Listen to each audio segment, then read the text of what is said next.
and welcome to all of you. Welcome to our last GDTA Spotlight session in 2024, our December version. And my name is Uli Weinberg. I'm the president of the Global Design Thinking Alliance. I was the founder of the D-School, the Potsdam D-School School of Design Thinking 17 years ago, and I'm really happy to welcome all of you here. I see lots of familiar faces, and we have this meeting is recorded, and I would love to have you all switch off your phones now, your microphones now. Keep on your video, and the GDTA does the spotlight sessions every month. We have a 1 hour session. It's online all the time. It's free of charge. And we always try to find interesting guests out of the design thinking community all around the planet. Global Design Thinking Alliance, the GDTA, counts now 39 members in 24 countries in 5 continents. And I'm happy to see lots of GDTA members around here today representing different countries, different continents. I'm happy that during the European 2 o'clock hour here, there are so many people are joining us. And in the spotlight trailer, in the little trailer, we announced Lisa Zoth and Mia Konew. Actually, Lisa Zoth is sick. She was calling sick today, and instead of Lisa, there is Daniela Keizer. You can recognize both our speakers here today with their blue, nice, colorful background. And yeah, it is all about dark horses and about the Dark Horse Innovation Agency, which was founded 30 years ago. No, 15 years ago. 15 years, we thought it would be a good idea uh, to celebrate this kind of 15 years with the GDTA Spotlight session because we found out that 2009, that was the time when Dark Horse Innovation, there was 30 out of 40 of the D-School students. We had at that time, we just had 40 students every year. Now it's many more. But out of the 40 students, 30 of them, after 1 year being at the D-School 2 days a week, learning how important and how efficient collaboration is, that 30 of those were saying, hey, we start a company. We start a company, and not 4 companies, not 3 companies, no, 1 company with 30 people. And I was, at that time, I was saying, are you sick? How can you do that? There's no way that you will survive the first 3 months. You will be fighting who is the boss and who is playing the most important role. And I completely underestimated what design thinking did to those people. And I'm really happy that Mia and Daniela will share a little bit about the history and about what they're doing, what made them so successful, and dealing with a lot of big players in Germany and around the world, helping them to transform their organization, to bring innovation to those companies. And please give a big hand of applause to welcome Mia and Daniela to talk about the Dark Horse Innovation. So thank you very much for joining us here. Thank you so much. Thank you for the invitation. Thank you for the introduction, Uli. We love to share our story here. We're very happy to see so many people that you are interested in that. So let me start the slides, and yeah, let's talk about Dark Horse. And this is warm welcome from us to you. Hello, everyone.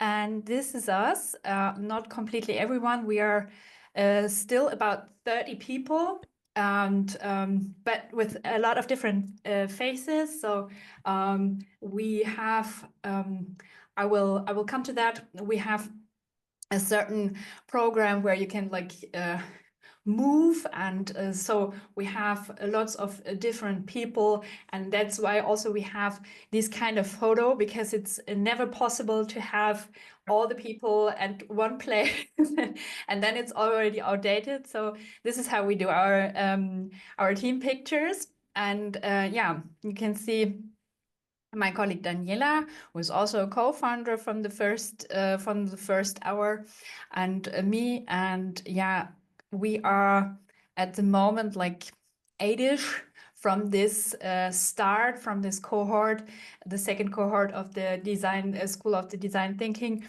And yeah, if we look back, we had a whole journey which now counts like 15 years already, as we as we recognized. And yeah, your questions are very welcome.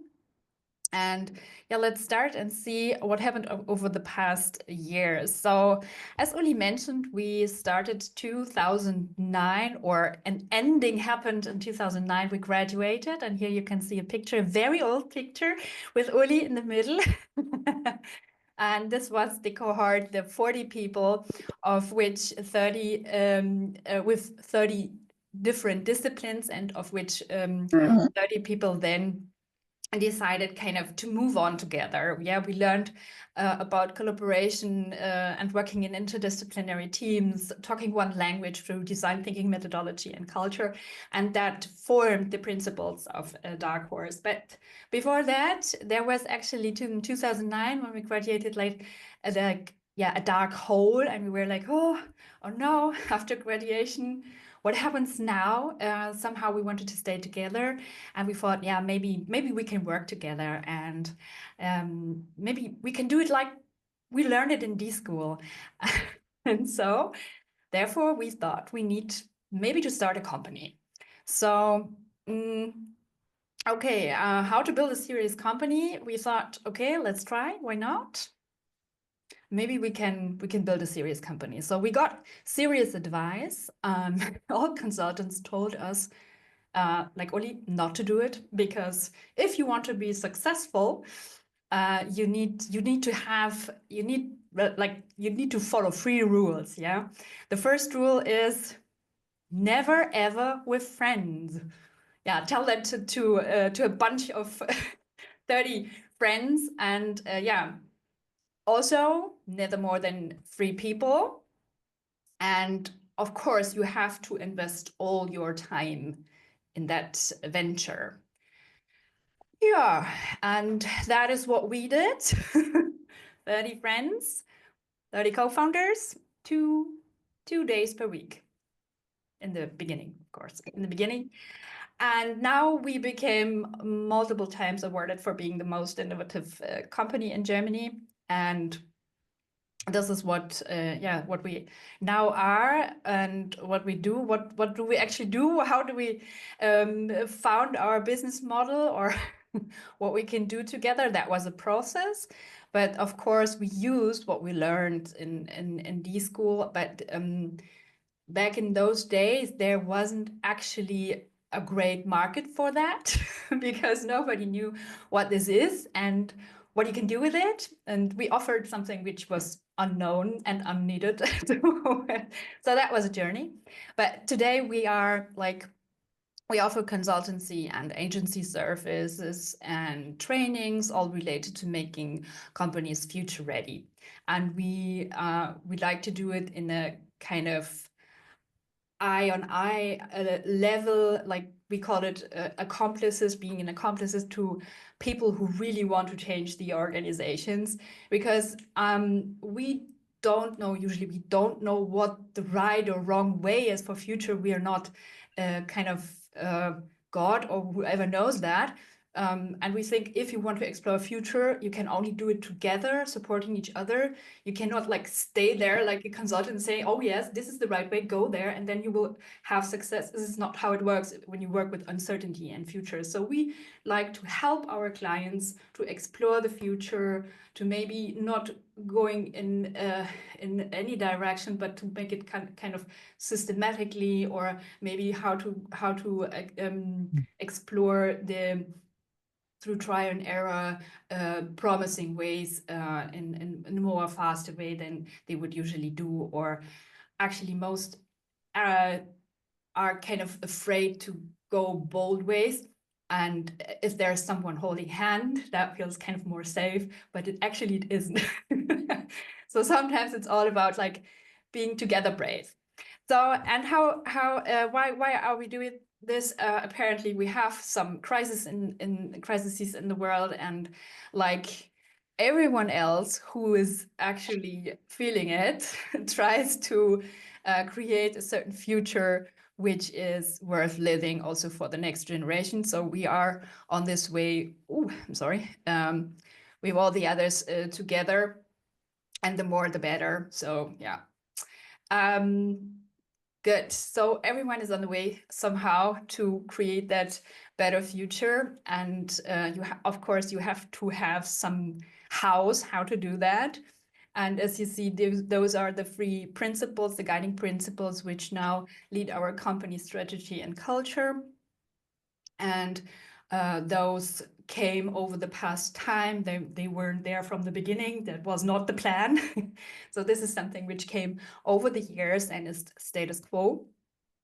And we would like to dive into each of these principles with you and share some history behind this principle to explain what we mean with those three big words. So let's start with collaboration. And that was the dominant driver in our early history. As mentioned, we were friends and quite a few, and we started Dark Horse, yeah. And there is a saying in German: ohne Gefährten ist kein Glück erfreulich. Without companions, no happiness is pleasant. And it was not a certain business opportunity. As I said, the market wasn't ready for design thinking or kind of agencies during that time. Or we weren't like keen on starting a company and being like this cool co-founder guys. That was also not the case. It was actually the pure and naive desire to continue working together. And yeah, there we were, like 30 founders, 25 different disciplines. And we didn't want to have hierarchies. We didn't want to fight over roles and who's the boss and who makes the decision. That was actually the least what we wanted. But we had that vision, yeah. And we very quickly agreed that there shouldn't be any hierarchies amongst us, and that we want to create the best workplace for ourselves. Quite selfish. So we started to do that. And as there is no blueprint, rather than advise not to do it for founding a company with 30 people, we had to create our own framework and how to work together. And yes, that was 2009. So today that sounds totally strange to say that, because there's so much out there how to like work in decentralized hierarchy, flat organizations. But back in those days, that was kind of special and pioneer-like. So luckily we were good prepared for that job, because that was what we learned in D-School, design and innovate collaboratively and co-creation with deep understanding of the problem. So we ask ourselves what actually can we frame it as a challenge, and that was accordingly and what we create a healthy company while keeping our friendship and the special working culture somehow. And oh boy, we did a lot of redesigning and questioning every business best practice you can imagine. And like all the company principles out there, which for me was, as a freshly graduated business student, was absolutely absolutely a nightmare, because everybody questioned everything I learned in my studies. But in the end, I learned a great lesson of openness and persistence I would never want to miss in my life anymore. And yeah, so along the way, we had really hard challenges to solve. And those we would like to share with you today. We encountered three major contradictions that we try to overcome. And yeah, let's dive into those three big challenges. The first one was freedom versus stability. Yeah. The dilemma of working as individually and flexible as possible, and at the same time having a very stable company. Hard to do, yeah. Flexibility for the individual and stability for the company, that goes like that. So, yeah, since we couldn't find anything particularly inspiring in the business world, we started to look around for analogies, as we learned it in D-School, outside the business world. And one of our research paths brought us to talk to monks in a monastery. And monasteries have existed for thousands of years, as you know, and one of them had like they live the idea of a very intense community, but also on the other hand, they have these possibilities of going on a pilgrim and leaving this community for a certain period of time, which we found was super inspiring. This was exactly something we were searching for, right? So we decided to implement that.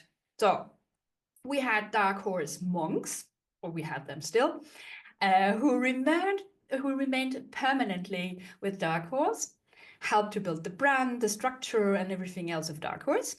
And once a year, we had to decide whether we wanted to work as a monk at Dark Horse or we want to go on a pilgrim in the next year. And what does it mean to go on a pilgrim?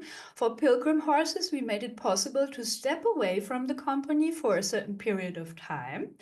And yeah, then you can go and work wherever you want and do whatever you want. And you can come back after a certain period of time. And I also took advantage of this possibility in 2014 and worked for the Chamber of Industry and Commerce in Berlin, also known as IHK Berlin, which was super fun and inspiring. And I came back after 3 years with a lot of new experience, like totally different experience and a totally different network, which was for both sides really, really, yeah, valuable.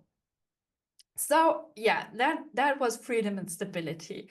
The second major challenge was in our work with design thinking, we learned how important it is to work in a self-reliant and participatory manner.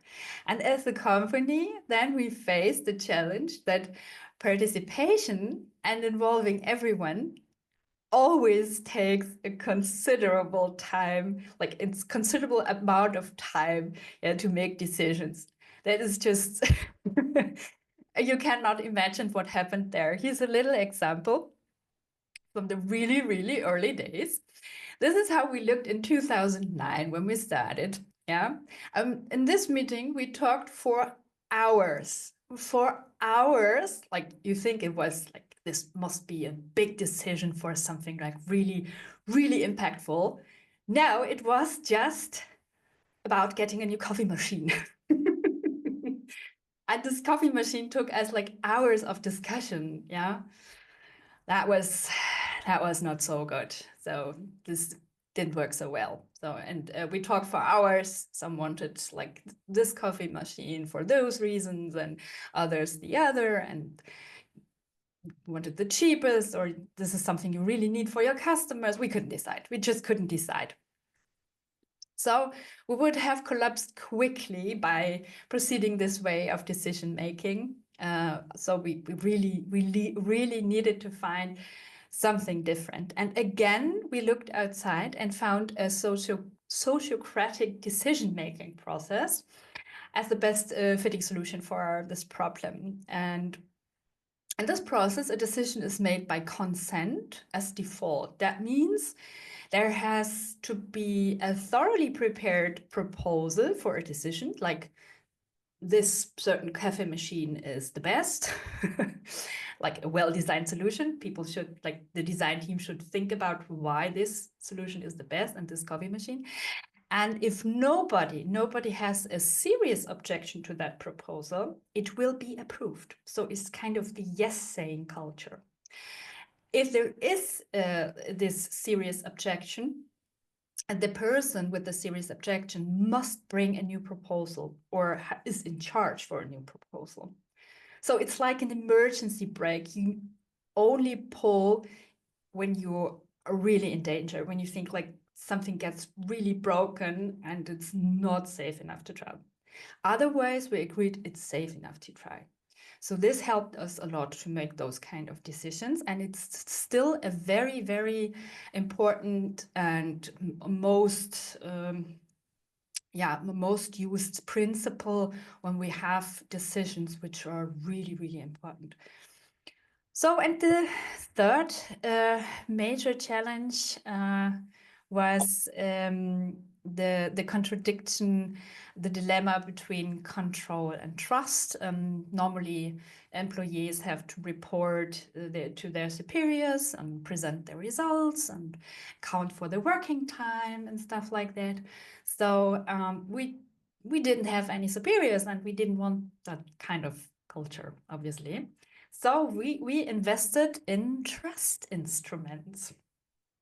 So our solution, and it's still like that. For example, if you want to kind of take your holidays, you take your holidays. Nobody will count how many days. Nobody will count. Maybe people will ask if you have had enough holidays. But nobody will ask like, oh, is that didn't you already had all your holidays, and how much do we have, and let me see your holiday days protocol. No. This is not how it works. So we invest in trust, and today there's also theory supporting those design decisions, like to invest in trust. And but we didn't know about that. We didn't know. I know there is this theory about the X and Y people, like this mindset where like you trust your people or you control your people from the management theory, but we didn't know about it. We just thought it's not for us. And so we had to try out. We had to try out what are good instruments and tools for trust and which are not. And something which we kept for the whole time, which really worked out well and still is a good thing to use. And today I also thought about nominating myself for it. That is the failure award. And today this kind of thing is usually known or broadly known as fuck up nights or fuck up stories or fail stories. And we used to celebrate it as failure award. And we all make mistakes, and that happens all the time. And we wanted to talk about and reward the persons who were brave enough to show the uncomfort and to make it a lesson for all of us. And the most important mechanism is that the one who has done the failure nominates oneself. So nobody's nominating someone. You have to nominate yourself. And this is really important. And of course, we wanted to share one of our best fail stories with you, which was in, 2011, I think. My colleague wanted to solve the problem that our office was always very, very loud. And when you want to have a phone call focus, that was not possible, actually. So we needed a solution for that. So she decided to buy one of these old yellow phone booths that had been on our street for years.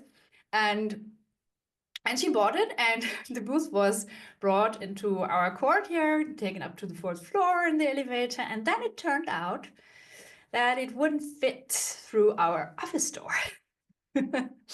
So we in the end we had to sell it because we couldn't find a way to get it into our office. So that is something which still exists and helps us, and we believe in that. So this was a deep dive in our collaboration principle. We trust, we have sociocracy, and we always improve, and we're still we always work on our working culture. And it has a very big part in our organization.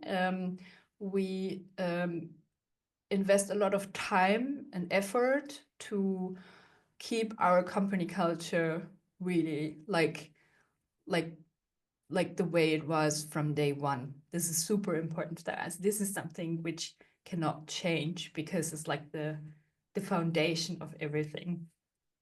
But also a foundation is the design approach, which is like deeply rooted in our DNA and in our beliefs, so which we inherited from the D-School, and our belief that everything can be designed. So maybe you share that belief. And our saying is, we all die, times change, the rest is subject to design. And we really strongly believe that it has transformational power. And yeah, we also believe that's the most effective way to communicate in uncertain or fuzzy surroundings or topics using prototypes of any kinds, not only the shiny ones which are on the slide, but this is like we had the discussion right before the session that words and numbers are not always sufficient to communicate or to develop strong ideas in really uncertain or fuzzy environments. So we went to all kinds of projects, not only product development, to see where the limits of design approach may be. And so we experimented with challenges for ecosystems, but also for actual spaces.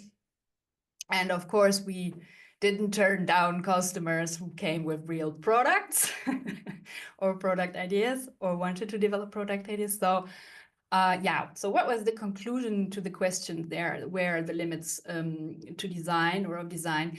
That actually there was no limit to design, but we discovered there's a limit to human-centered design. So we also as a company had to evolve and to expand because that was our starting point.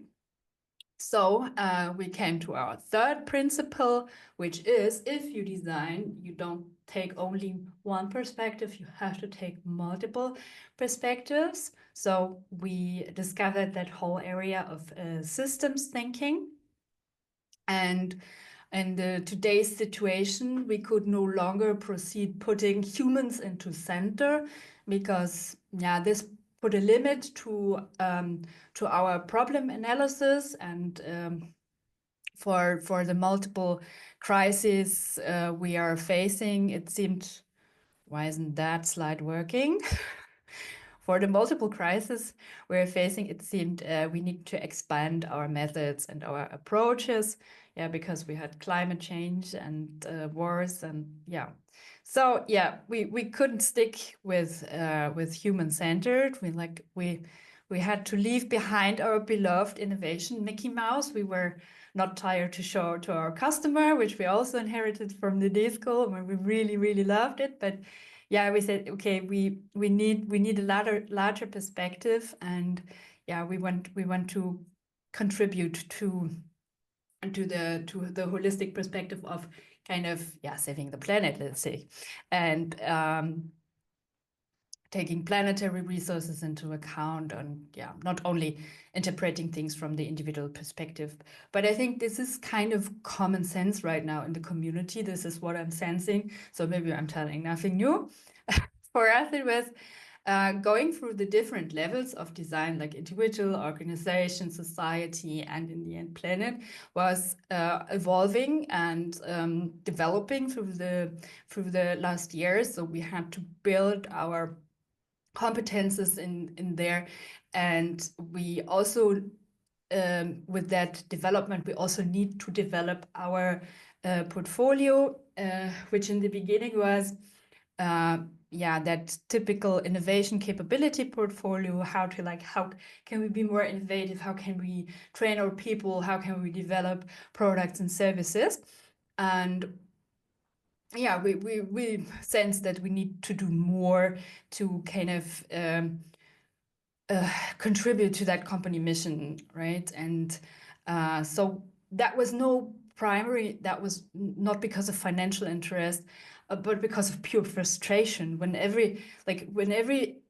we worked so hard to boost this future readiness of an organization through building its innovation capability, we faced the ceiling, yeah, and that ceiling was usually structure.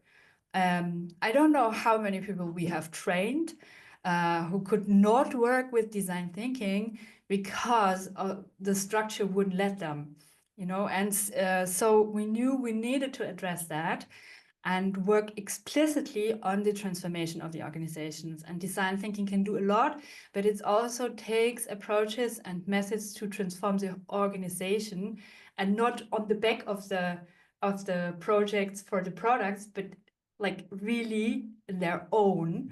So the organizations would be then able to launch bold products or to go for bolder strategies.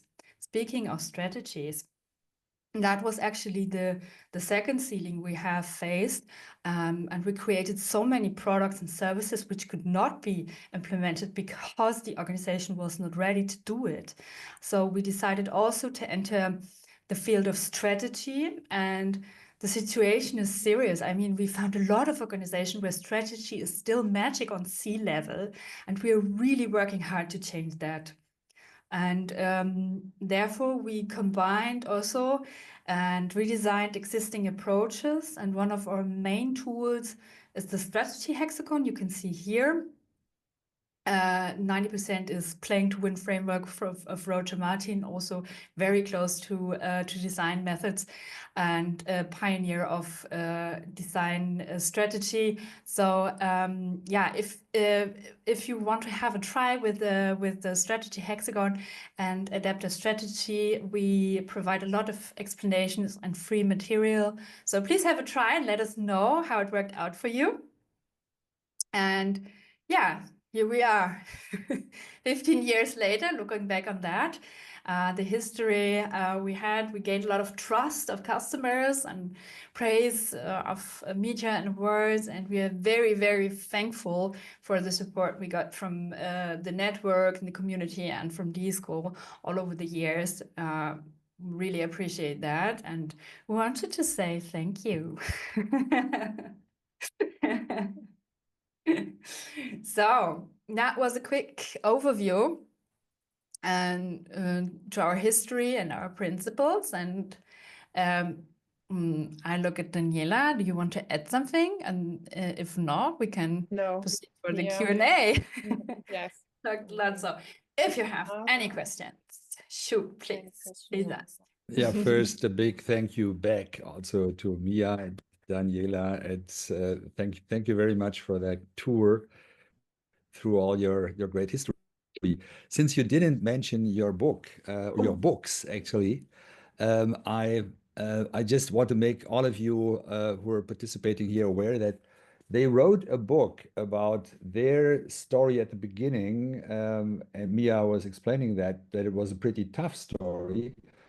And later, a little bit later, they wrote a book about that story, and it's called "Thank God It's Monday." And it's a very good illustration that how can you design your workspace in a way that you not only are eager to have the weekend experience, but actually you are looking forward to this kind of, to the work experience. And you were telling something about your friends. Actually, most of you didn't know each other before you joined the D-School. And you became friends for that kind of short period of time, 2 days a week, 2 semesters. And it was amazing how that was a glue that was gluing you together in an incredible way. And it helped you. And then I stopped the promoting your books here because you have more, but recently you were releasing a book which was actually showing what you did with organizations, and you have a series of playbooks, and it's hard to see, but the future organization playbook, it's a thick one, if you look at that. And I think that contains also the hexagon, if I remember right. Exactly. And so you have done an incredible you have done an incredible job with companies, but also with bringing the ideas about innovation and design thinking into a larger public. Actually, with your books, you were more successful than we at the D-School with our books. We didn't have so many. But we were looking at that, and Claudia is here as well.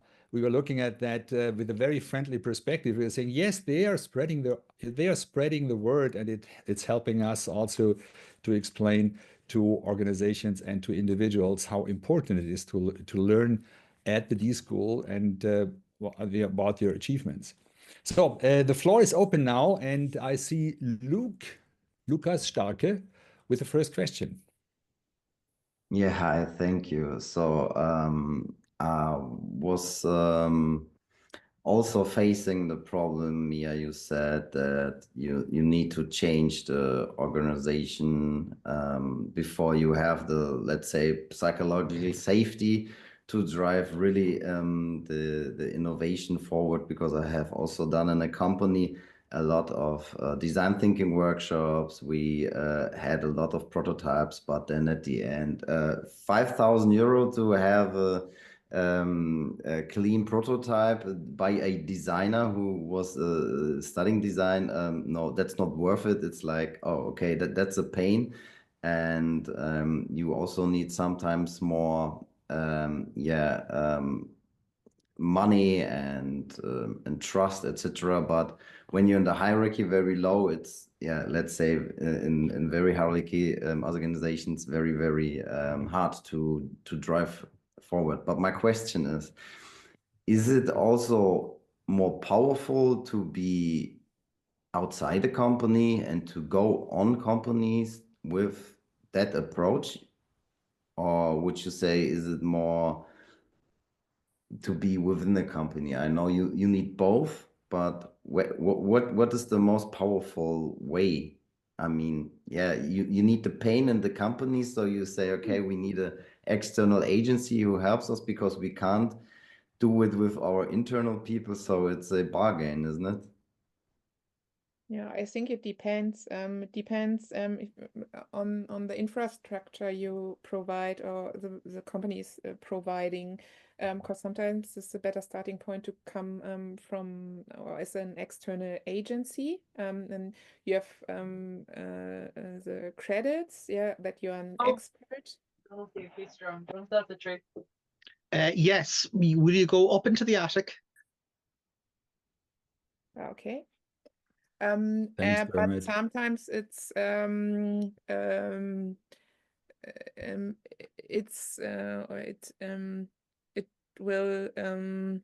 it brings the same efficiency to come from the inside. I think it's not there is no master plan, I would say. When we are working for a longer time with agencies or with companies, we build up interior knowledge so that we don't have to work for them in a longer way, because it's more efficiency if you know your colleagues to maintain or to build up a new product. But it depends on the infrastructure the company is providing to you. Mia, Okay. we have other. Yeah, I think like I mentioned that I used the opportunity to do the Pilgrim program, and when I because I wanted the inside view, and because as a consultant you go in and you go out. Of course you have that credits and stuff like that, but usually customers are not willing to pay the time you actually need to drive that big change, you know? And so I thought maybe I go inside a company so I have more time, or I take the time it needs to really change something. So I don't think a consultant or an agency or consultancy can do anything if you cannot change or enable people over a greater period of time, because changes they take time, of course. And usually managers don't want to invest the time, don't want to wait those long periods to have that change. So I believe that however you do it, you need a movement within the organization. And it can be bottom up, but it also can be top down. And best case scenario from both sides, you need that movement. I mean, in the end, the same people should do things differently. That takes time, and that needs a lot of like pressure, power, whatever you call it, forces, And that's like, I think it's the question is, how do you create that movement? And that's super individual from organization to organization, from like surrounding times. There are so much variables. I cannot say yes or no or this or that. I'm so sorry. And Okay, but we are getting good results if we are building up an innovation infrastructure that is committed from the management or from the deciders, and then we enable people to work in. But we are guiding a bit the whole setup. And we are working very close together with them, and sometimes in the role of a colleague, we are working really in concrete projects with them, and we are also working to generate results with in the infrastructure with some persons that are working in this innovation infrastructure, and then we the company have to build or to follow up or to do a follow up on the change, and There are definitely things you can do, of course, and there are also maturity levels, but still, it's all about persistence within the company. Oh. Before we move to Reika, there are two questions in the chat.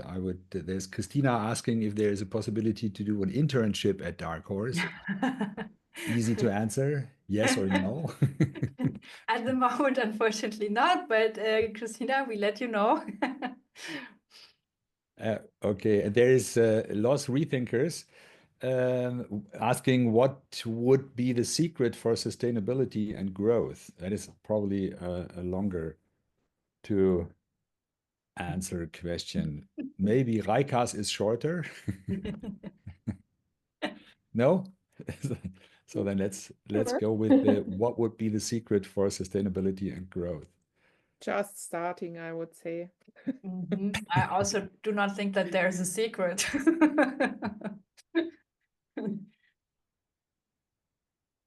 But that is actually an interesting question. Yeah, so there are companies starting with very few people and then have this kind of speeding up, getting bigger and bigger and bigger. Look at Miro, for example. We had last month, we had the founder of Miro here, André Kuschet. He was talking about how they were expanding, and they are now 1,300 people, and they started later than you started, about 10 years 10 years ago. And what kept you from growing that big, becoming another good McKinsey, question. for example? Yeah, good question. You want to take it, Daniela? That is a question. I think that trust is really a hard challenge to scale for me personally. And trust was, for me, it's the most important driver, or that Dark Horse, that we could build up Dark Horse as a brand that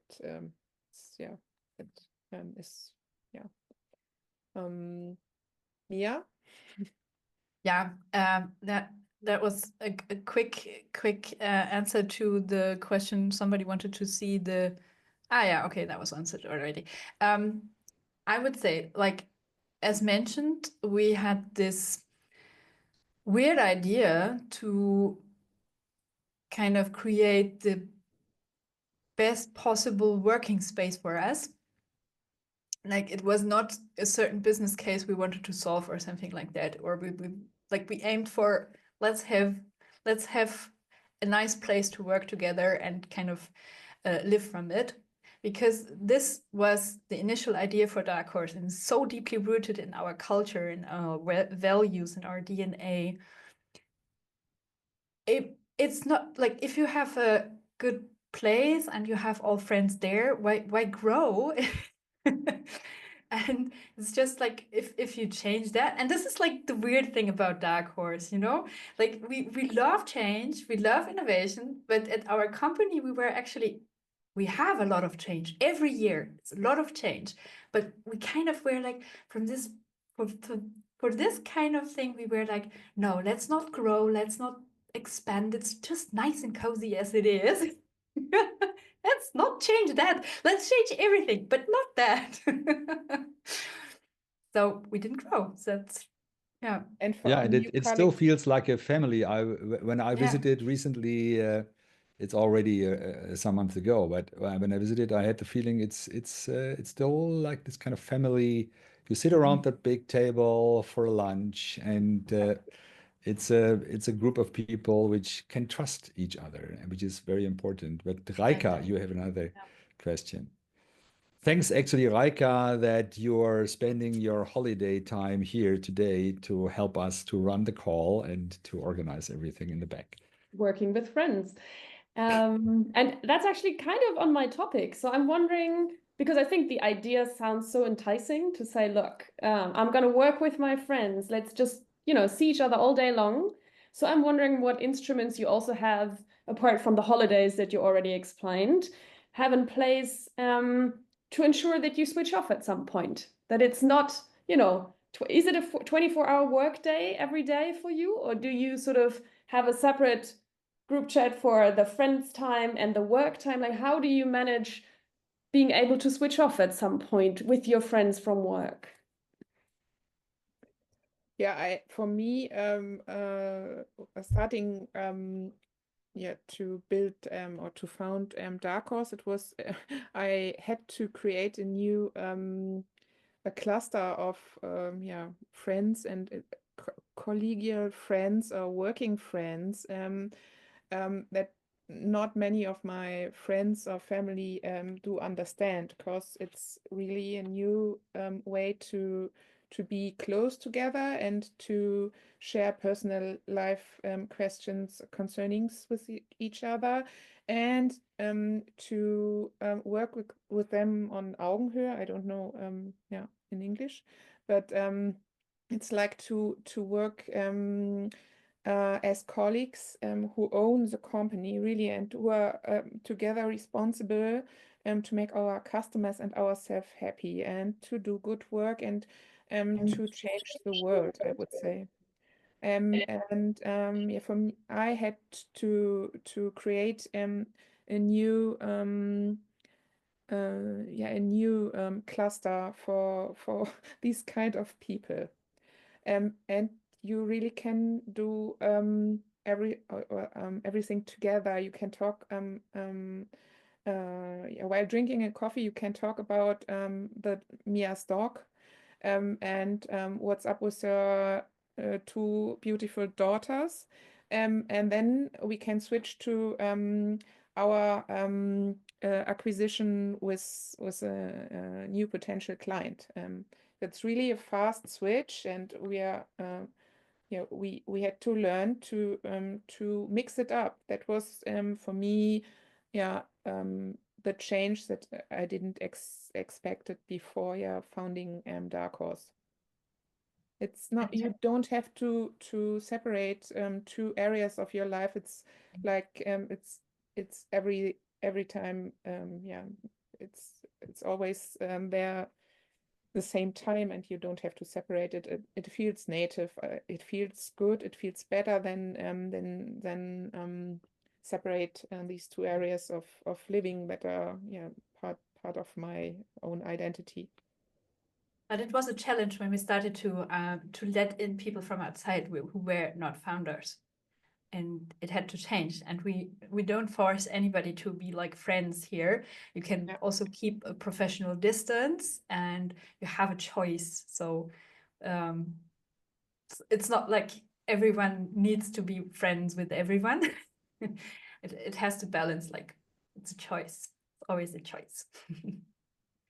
That is also maybe answering the question of Claudia, who was asking how about joining Dark Horse as a freelancer, project-based. So since you're not offering an internship, should be not a problem.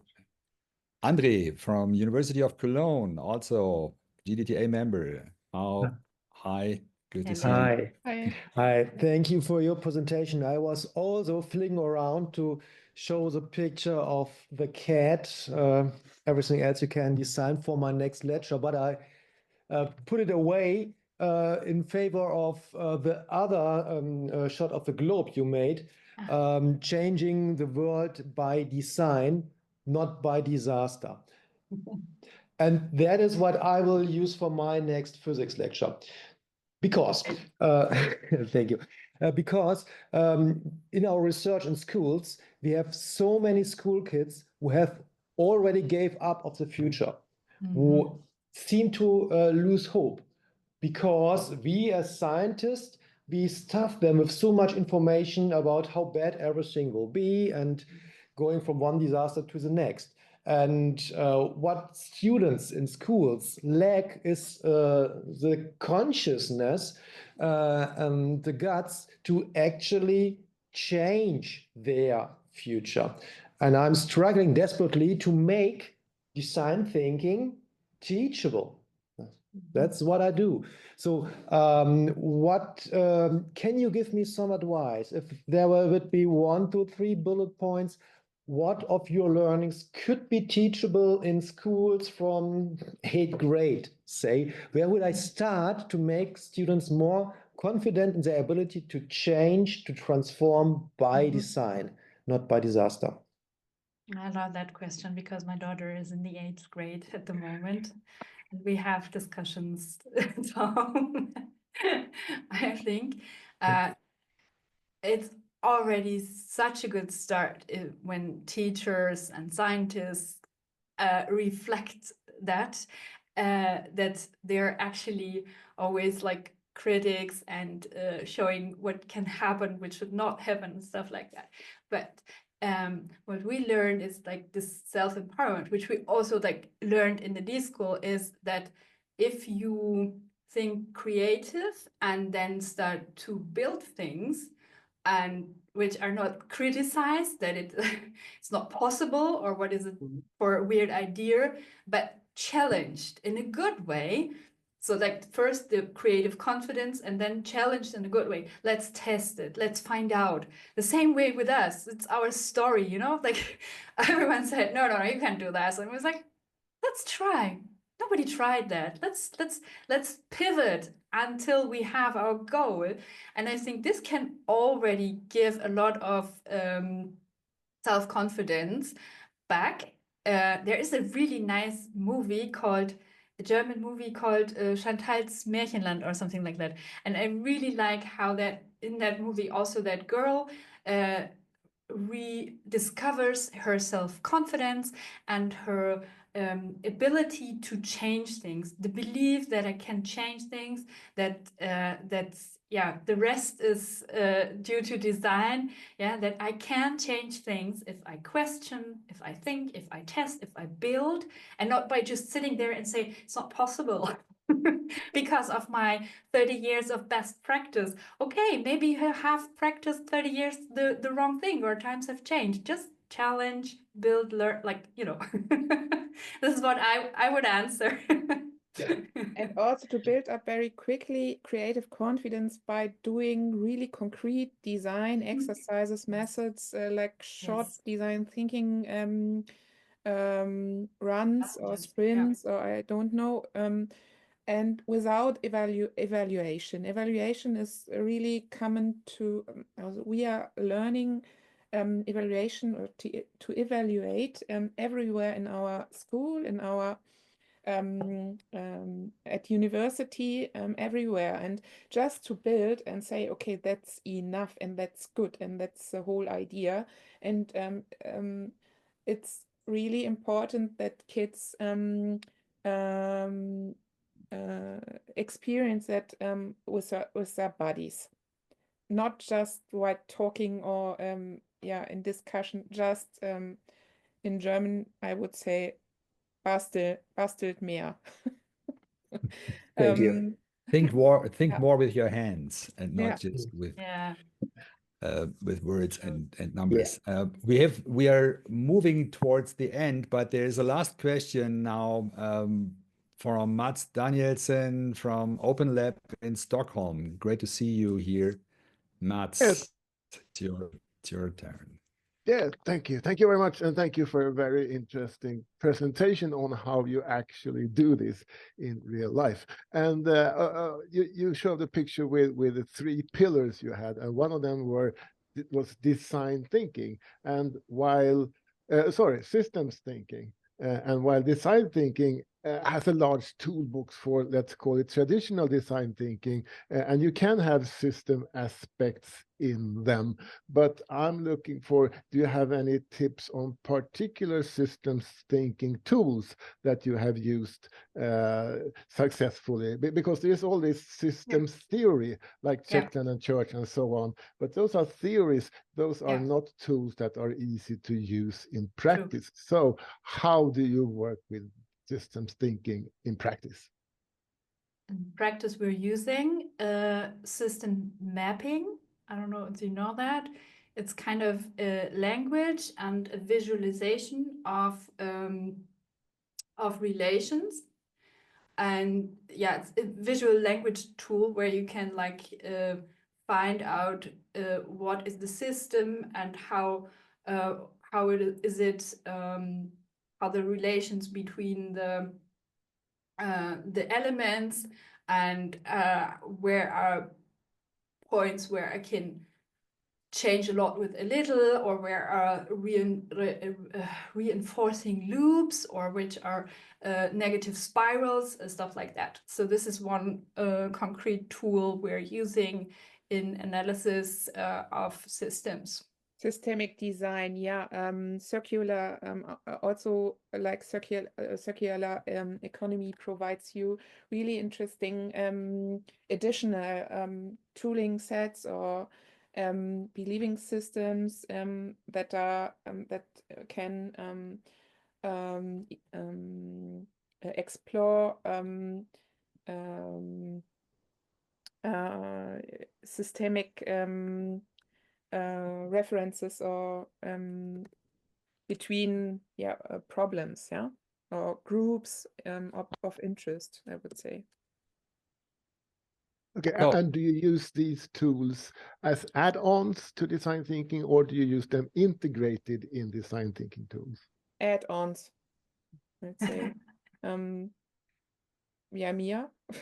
I would say we use them together. I'm not sure if like, for example, if you, as example for systems mapping, this is like you do an analysis, or you can actually also use design thinking elements to have that research for the system and to get the data points. And also you can use design thinking when you discovered a leverage point you want to change. So you can also use design thinking elements to change that leverage point. So I couldn't say we use them together. I leave it to your interpretation. Okay, thank you very much. My interpretation is that you actually use it as an add-on rather than changing design thinking methods. You enlarge them with a systems perspective. Yeah, thank you very much. Thank you. Thanks. That was the last official question here and the answer. But I asked Mia and Daniela, they have a little bit more time, but officially we end now our last GDTA Spotlight session here in 2024. And I will not end off without a big thank you to Mia and Daniela and to the whole Dark Horse Innovation team. So big thank you to the great presentation here the insights about your life, your private and business life, and how well it is connected. Next session in January, we will have on the Thursday, the January 16, we'll have at 5 o'clock CET, Adam Somlai Fisher as a guest. He will present, he's the co-founder of Prezi. So last month we had the co-founder of Miro. Now we have the co-founder of Prezi, one of my favorite presentation tools since more than 15 years now. And they are based in Budapest, and Adam will tell us about his latest developments or their latest developments, also integrating AI into that interactive storytelling tool, Prezi.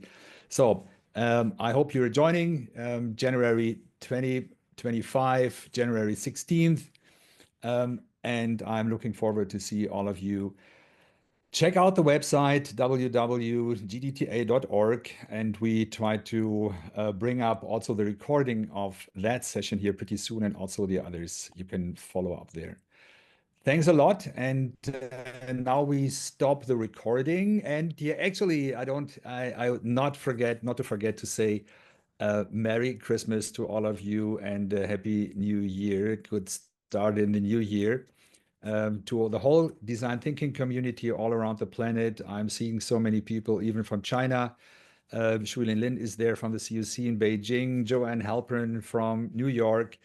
Lots of people around the planet. I saw a person from SAP in Latin America. He had to leave already. So it's great. Thanks to all of you. And yes, let's celebrate not only the 15th anniversary of the cooperation between the D-School and Dark Horse Innovation, but also Christmas. And let's celebrate it.